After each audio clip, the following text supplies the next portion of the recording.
Alors voilà la question que vous aviez à chercher pour aujourd'hui, qui était un retour sur le temps 11 du chapitre logarithme népérien, où vous avez vu une primitive de cette fonction inverse. Alors ici, c'est pas tout à fait la fonction inverse, donc g de x égale à 5 sur x.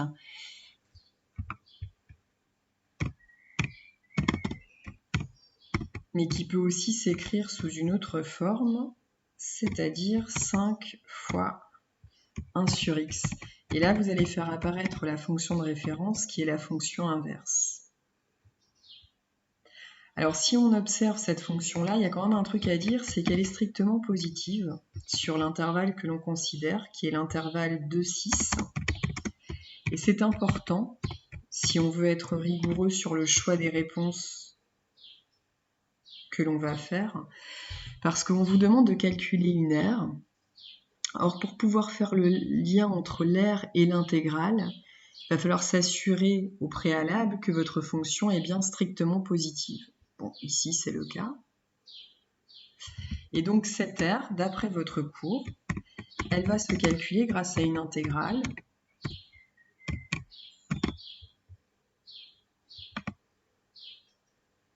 Donc, l'intégrale entre 2 et 6 de la fonction que vous manipulez ici, la fonction g. Alors, je recadre un petit peu pour que tout puisse être lisible sur une seule page. Donc pour calculer une intégrale, on va se servir d'une primitive de la fonction petit g. Cette primitive existe parce que g est continu sur l'intervalle considéré. Et pour calculer cette intégrale, on applique la primitive sur 6, la primitive sur 2, et on effectue la différence.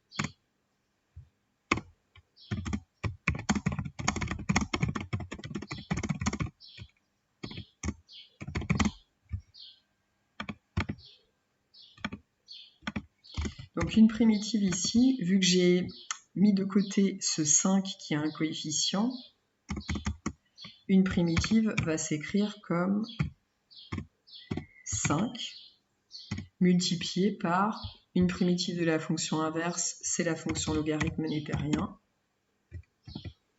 Voilà pourquoi on obtient g de x égale 5 fois ln de x.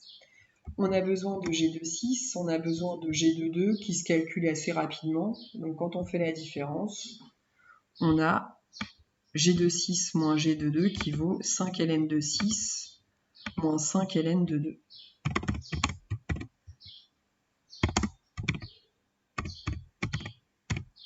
Reste à voir si ça fait partie des réponses qui sont proposées. Presque. Vous avez à cet endroit-là une factorisation par 5 qui peut être faite pour retrouver le résultat annoncé dans le petit a.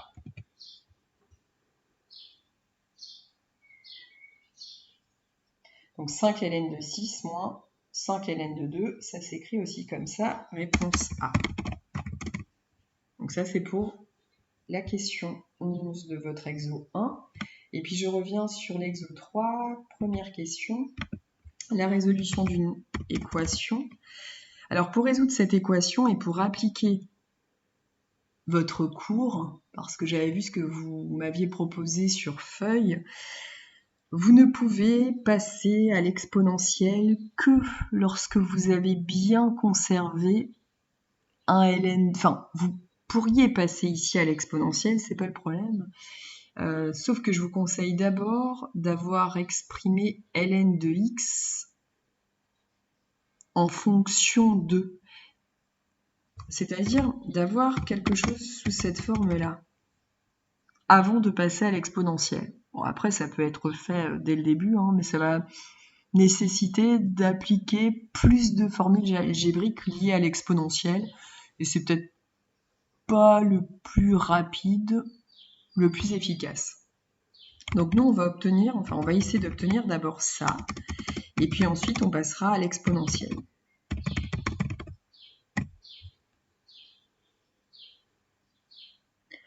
Donc pour obtenir ln de x égale, on s'aperçoit qu'on a un plus 0,01 et on a un 2 fois ln de x. Donc ce que je vais faire, c'est d'abord retrancher 0,01. puis ensuite diviser par 2 les deux membres.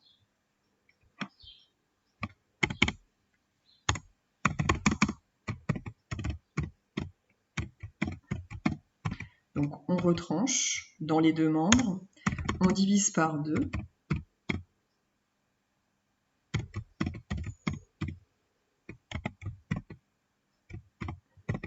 Et en divisant par 2, on obtient moins 0,05, enfin moins 0,005. Puis un passage ici à l'exponentielle, donc exponentielle de ln de x dans le membre de gauche, exponentielle de moins 0,005 dans le membre de droite,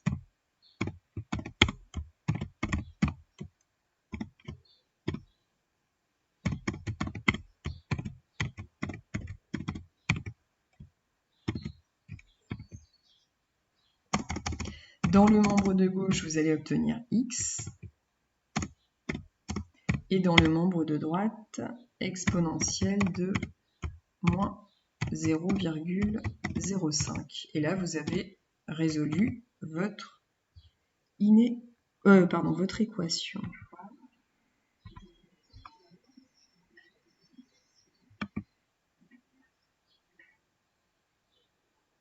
Qu'est-ce que j'ai fabriqué ?